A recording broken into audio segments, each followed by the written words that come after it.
On the 21st of this month, there will be a state election here in South Australia, something everybody's really excited about, primarily because it's the first time that One Nations will have an opportunity to flex their muscle for us to see who they really are, what they have to offer, if anything, and how I guess the populace will respond to One Nation's having or standing a whole host of candidates. In fact, in every seat, there will be a One Nation candidate. So how that pans out is going to be interesting, to say the least. And Nathan Ogilvie and myself will be doing a live feed on the 21st. So we suggest everybody watch that, because it'll be an exciting and innovative moment for both of us and for you.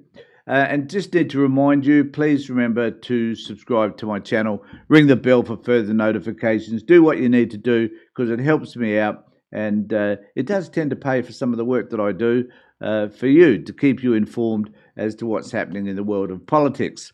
So, Cory Bernardi has appeared on the ABC giving an interview in relation to his policies, who he is, and the interviewer, to her credit, did a great job, I think, in challenging him about some of his past views.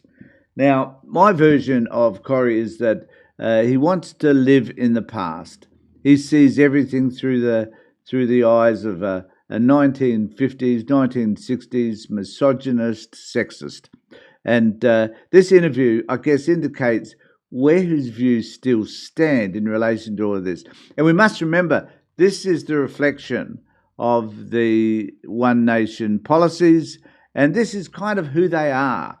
So we need to be mindful of all of that as well when I show you this video, because he is unable, I think, to articulate a version of politics which is part of where we are today politically, where we are ideologically, and he refuses to accept the changes that have taken place in our community, including gay marriage. And he just wishes everything would revert back to how it used to be in the good old days of misogyny and punching down to those people who are the most vulnerable in our community. This is where Cory wants to be, and this is where he is today. So I'll play part of this interview. It's an interesting chat that he has with this particular interviewer. And so the title, though, that they've put up on their YouTube channel is Cory Bernardi stands by bestiality claim ahead of SA elections, because apparently gay marriage leads to bestiality, according to this moron. So here's the clip, and we'll have a chat, I guess, as we go along. It's not all that long, but it is noteworthy to understand, I guess, that Cory is speaking for One Nation. These are their policies. And remember that here in South Australia, it will be interesting to see how many seats they do pick up. They may become the official opposition, because the Liberal Party possibly will be wiped out at this particular point. So the polls tell us. But let's wait and see what happens. It will be an exciting time in Australian politics. So here he goes. Thanks for joining me. It's my pleasure, thank you. For nearly 30 years, critics have labelled One Nation racist and xenophobic. Why did you decide to lead that party in this state? I think the opportunity is to really make a huge difference to politics, and One Nation is the only party that has the track record of speaking up for the issues that I think many Australians feel. I'm a bit confused about the track record. I don't know what the track record is. I think what he's saying is that, to One Nation's credit, they've been consistent around their xenophobic response to anything to do with Indigenous affairs, to do with Muslims, to do with immigration, of course. So I guess it's a theme, and to his credit, is sticking by that. But they've never been in power. They've never really had all that much influence. In the past, they've just sat in the background with Pauline Hanson screaming whatever she needs to scream to create as much media attention as she can. That's really who Pauline Hanson is, and that's who she's always been. About. And it's after 30 years, it's entrenched in the Australian vernacular. They know it's part of the political system, and I think they're waking up to the fact that the uni party needs to be challenged, and One Nation is the only party that can do it.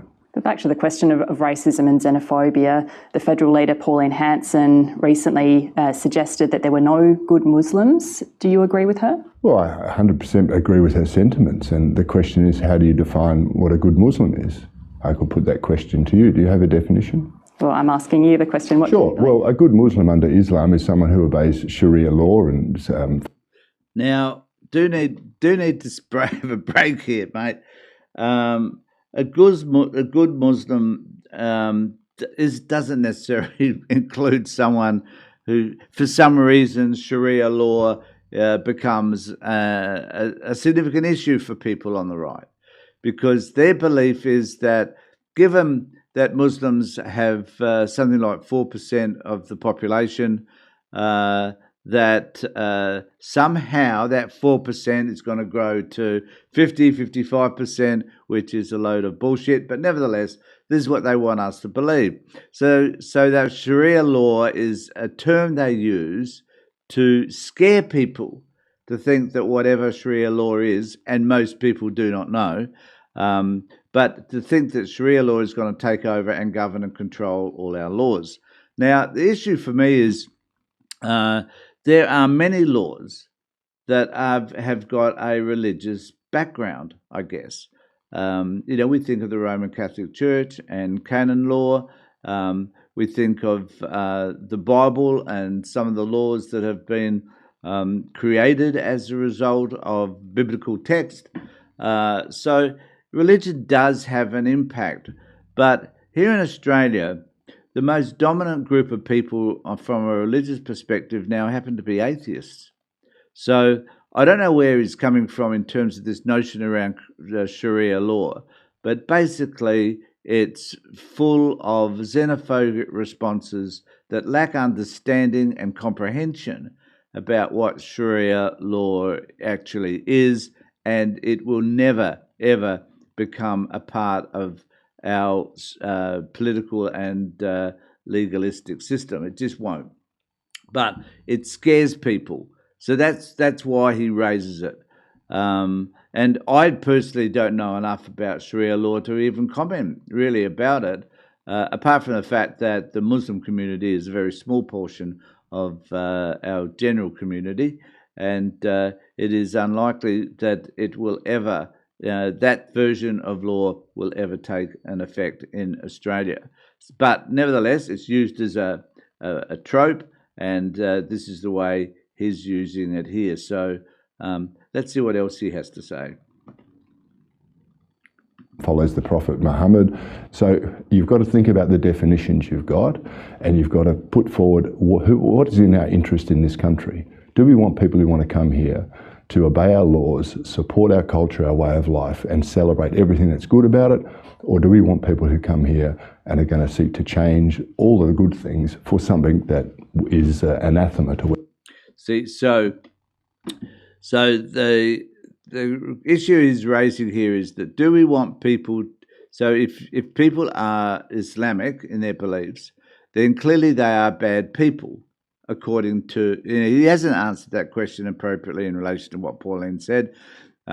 He does believe, though, that Islamic people, or people of the Muslim faith, are bad people, and that they're going to bring to this country some sense of negativity, because they're not going to be able to meet whatever this definition is around Australian standards.